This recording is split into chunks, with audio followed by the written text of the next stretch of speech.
America అధ్యక్ష ఎన్నికల్లో democratic party అభ్యర్థిగా కమలా హ్యారిస్ గారు అనూహ్యంగా ఎంపికైనటువంటి నేపథ్యంలో అసలు కమలా హ్యారిస్ గారు డొనాల్డ్ ట్రంప్ మీద గెలిచే అవకాశం ఉందా లేదా, వీరిద్దరిలో ఎవరు గెలిస్తే ఇండియాకు ప్లస్ అనే అంశం మీద మనం విశ్లేషణ చేసుకునేటువంటి ప్రయత్నం చేద్దాం. ప్రస్తుతం మనతో పాటు ఉన్నారు రిటైర్డ్ ఐఎఫ్ఎస్ అధికారి, అలాగే ఇండియా అంబాసిడర్ వినోద్ కుమార్ గారు మనతో ఉన్నారు. సార్తో మాట్లాడదాం. సార్ నమస్తే అండి. నమస్కారం.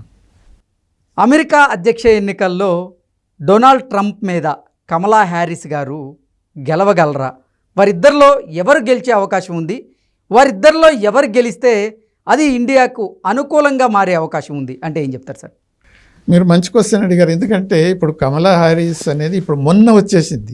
మొన్నటి వరకు బైడెన్ తెరమీదకి వచ్చింది. అంతే, బైడెన్ బైడెన్ గెలవకపోవచ్చేమో అని చాలా మందికి ఆలోచన వచ్చింది.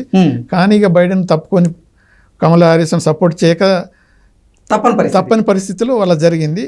అయితే ఇప్పుడు చూస్తే లేటెస్ట్గా ఏమైందనంటే, ఇప్పుడు నిన్నగాక మొన్న ట్రంప్ బైడెన్ ఉన్నా కాబట్టి ఇక నేనే గెలుస్తున్నాను, బైడెన్ కనీసం నోరిప్పి మాట్లాడలేకపోతున్నాడు అనే పద్ధతులు ఉన్నాడు.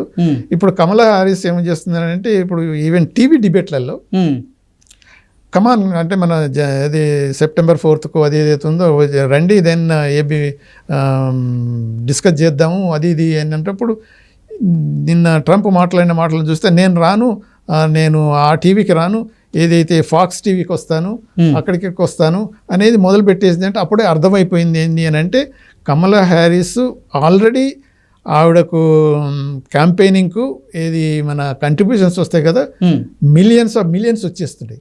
ఓకే, అంటే ఛాన్సెస్ ఇప్పుడు బ్రైటన్ అయినాయి కాబట్టి, ట్రంప్ రికార్డ్ అందరికీ తెలుసు కాబట్టి, సో కమలా హ్యారిస్ కనుక కష్టపడి, అంటే ఇప్పుడు ఒకప్పుడు ఈ పాస్ట్ గురించి ఇప్పుడు ఆలోచిస్తే కొద్దిగా కష్టం. ఇప్పుడు కొంతమంది ఏమనుకుంటున్నారంటే, ఆవిడ ఒకప్పుడు ప్రెసిడెంట్ క్యాండిడేచర్గా నామినేషన్ గురించి ఏ మాట్లాడినప్పుడు సరిగా మాట్లాడలేదు, అవన్నీ ఫ్లిప్ ఆప్ ఉన్నాయి, కొన్ని తప్పులుగా మాట్లాడింది, అలానే ఇప్పుడు చేస్తే మళ్ళా కష్టం అవుతుందని. కానీ ఇప్పుడు వైస్ ప్రెసిడెంట్కి వచ్చి నేర్చుకుంది కదా, అవును, తర్వాత బైడెన్తో పాటు తన అడ్మినిస్ట్రేషన్ అంతా చూసింది కాబట్టి ఇప్పుడు అటువంటి మిస్టేక్స్ కమిట్ చేయకపోవచ్చు. అంటే చెప్పలేము 100% ఇది అన్నీ అయిపోతాయి మంచిగా కానీ, కాకపోతే ఇవన్నీ ట్రాక్ రికార్డ్ చూస్తే కమలా హ్యారిస్కు సపోర్ట్ పెరుగుతుంది. మొన్నటి వరకు ఒబామా కూడా చేయాలో వద్దు అనుకున్నాను, ఆల్రెడీ ఒబామా కూడా ఎండార్జ్ చేసేసాడు. అంటే డెమోక్రాట్స్లలో చాలా వరకు ఇప్పుడు బెస్ట్ చాయిస్ ఇద్దరికి చూసినట్టయితే ప్రెసిడెంట్ బైడెన్ అయితే అన్ఫిట్, తర్వాత కమలా హ్యారిసే సూటబుల్ క్యాండిడేట్ అన్నారు కాబట్టి, తర్వాత ఇప్పుడు ట్రంప్కు ఏదైతే ఉన్నదో నెగటివ్ పాయింట్స్ ఉన్న, ఈవెన్ ఏది ఆ కోర్టు జడ్జి కూడా మన సెషన్స్ కోర్టు లెక్క అంటాం, ఆ డిస్ట్రిక్ట్ ఆ కోర్టు జడ్జి మీద ట్రంప్ అభియోగం చేసింది ఏంటంటే, లేదు బైడెన్ చేయబట్టే నన్ను ఇలా ఇరికిచ్చేసారు ఏదంటే, వాళ్ళు ఇమ్మీడియట్గా రియాక్ట్ అయ్యి బైడెన్ కాదు, నువ్వు ఏదైతే దాడి చేసావు వైట్ హౌస్ మీద నీ ద్వారానే జరిగింది కాబట్టి యు ఆర్ రెస్పాన్సిబుల్ అనేది ఇచ్చాము. సో అవన్నీ ఇంకా నడుస్తున్నాయి.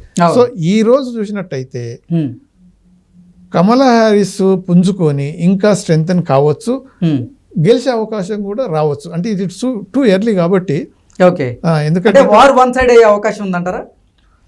డెమోక్రటిక్ పార్టీ అభ్యర్థి కమలా హ్యారిసే అమెరికా అధ్యక్ష ఎన్నికల్లో గెలవబోతున్నారు అన్నట్లుగా మనం భావించవచ్చా? ఇప్పుడు కొద్దిగా వన్ సైడెడ్ అనేది చెప్పలేము, ఎందుకంటే టఫ్ ఫైటర్ ట్రంప్. తర్వాత రిపబ్లికన్స్ కూడా చాలా వరకు కొంతవరకు మంచి సాలిడ్ ఆర్గనైజేషన్ కాబట్టి వన్ సైడెడ్ అనేది చెప్పడం కష్టం. ఒకప్పుడు హిల్లరీ క్లింటన్ గెలుస్తుంది అనుకున్నారు. అవును, లాస్ట్ ఫ్యూ డేస్ల ముందు ఆవిడ చేసిన బ్లండర్ ఏంటంటే, ఆవిడ పర్సనల్ ఈమెయిల్కు ఇది స్టేట్ సీక్రెట్స్కు సంబంధించినవి, ఆవిడ స్టేట్ సెక్రటరీ అంటే ఫారెన్ మినిస్టర్ రోల్ ఉన్నప్పుడు అవన్నీ పోవటం వల్ల అది చేయకూడదు కానీ నేను చేయలేదన్నది బయటపడ్డాయి. మరి ఇదేమంటారంటే, వాడు ట్రంపే ఇలా చేపించాడు రష్యన్ వాళ్ళతో కలిసి అని ఏదైనా జరగని. అంటే ఇప్పటి వరకు అయితే ఇప్పుడున్న పరిస్థితి అయితే ట్రంప్కు ఒకప్పుడు తిరుగులేదు, మళ్ళీ వస్తాడు అనేది ఏదైతే ఆలోచన ఉండెనో అటువంటి ప్రక్రియ మాత్రం లేదు. మీరు అన్నట్టు ఒకే వన్ సైడెడ్ డెమోక్రటిక్ క్యాండిడేట్ కమలా హ్యారిస్ గెలుస్తుంది 100% అని చెప్పని కూడా వీల్లేదు. సో గెలిచే అవకాశాలు ఎక్కువ అవుతున్నాయి. డొనాల్డ్ ట్రంప్ మీద మొన్న హత్యా ప్రయత్నం జరిగినటువంటి నేపథ్యంలో అతని మీద సింపతి రాలేదంటారా? సింపతి వచ్చింది. సింపతి వస్తుంది. అంటే ఆ సింపతి ఓట్ల రూపంలో కన్వర్ట్ అయ్యే అవకాశం లేదంటారా? ఎందుకంటే ఎలక్షన్ ఇంకొక అంటే మనకు వచ్చేది నవంబర్ ఎండ్లో కాబట్టి ఎలక్షన్ టైం వరకు ఈ సింపతి ఫ్యాక్టర్ క్యారీ కాదు, ఇప్పటికే తెలిసిపోయింది. ఎగ్జాక్ట్లీ. సో దానివల్ల మేజర్ ఫ్యాక్టర్ అయిపోయి ఏదో జరుగుతుంది అనుకుంటే అదే బైడెన్ కంటిన్యూ అయితే అది కూడా ప్లే చేయొచ్చు. బైడెన్ పోయిన తర్వాత బైడెన్ చేపించండి అన్నాడు ట్రంప్, అదొక నెగటివ్. బైడెన్ లేడు ఇప్పుడు కమలా హ్యారిస్కు. కాకపోతే ఇప్పుడు ట్రంప్ చేసే మిస్టేక్స్ ఎక్కువ ఏంటంటే కమలా హ్యారిస్ను ఆ రేషియల్ ఫిగర్ తోటి ఇది ఇండియన్ ఆరిజిన్ అనటం, ఆఫ్రికన్ ఆరిజిన్ అనటం, ఏయో ఇంకా ఎన్నో ఎలిగేషన్స్ అనటం అనేది ప్రజలు అంత అప్రిషియేట్ చేయట్లేదు. అందువల్ల ఆ సింపతి ఫ్యాక్టర్ కూడా పనిచేయదు. సో ఇప్పుడు ఏమైందంటే యాజ్ ఆన్ టుడే చాలా వరకు కమలా హ్యారిస్ ఛాన్సెస్ బ్రైటన్ అవుతున్నాయి. ఆవిడ కనుక మంచిగా మెయింటైన్ చేస్తే ఇంకా బ్రైటన్ అవుతుంది, గెలిచే అవకాశాలు అవుతున్నాయి. సార్, యునైటెడ్ స్టేట్స్ ఆఫ్ అమెరికాలో జాతి వివక్ష అనేది స్పష్టంగా కనపడుతూ ఉంటుంది కొన్ని సందర్భాల్లో. ఈ నేపథ్యంలోనే భారత సంతతికి చెందినటువంటి కమలా హ్యారిస్ని ఇప్పుడు అమెరికా అధ్యక్షురాలిగా ఎన్నుకునేటువంటి పరిస్థితి ఉంటుందా? అలా అమెరికాలో నిర్ణయం తీసుకోగలరా అంటే ఏం చెప్తారు? అంటే మీరు అన్నది కరెక్ట్. ఇప్పుడు ఆవిడకు ప్లస్ ఉన్నది, మైనస్ ఉన్నది.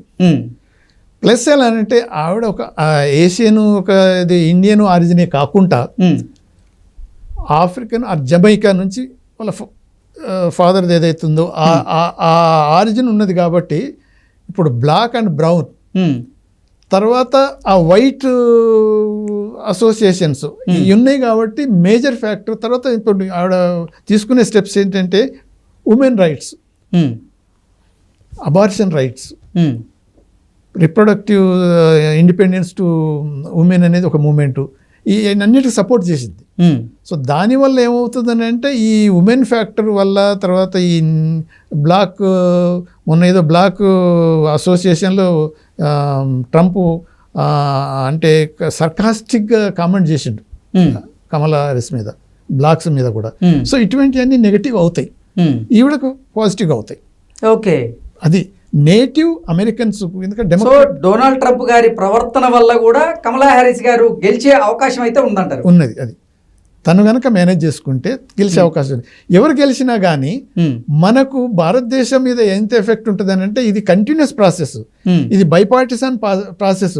కమలా హ్యారిస్ కనుక గెలిస్తే మన భారతదేశానికి ఏదో వస్తుంది అనుకోవటం మాత్రం వీల్లేదు. అంటే ఆడ భారత సంతతికి చెందిన వ్యక్తి కాబట్టి కమలా హ్యారిస్ గారు కనుక అమెరికా అధ్యక్షురాలు కనుక అయితే భారత్కి కొంచెం ఉపయోగం ఉండే అవకాశం ఉంది అని కొంతమంది విశ్లేషకులు కూడా భావిస్తున్నారు కదా. కానీ దానిలో చాలా వరకు సత్యం లేదు.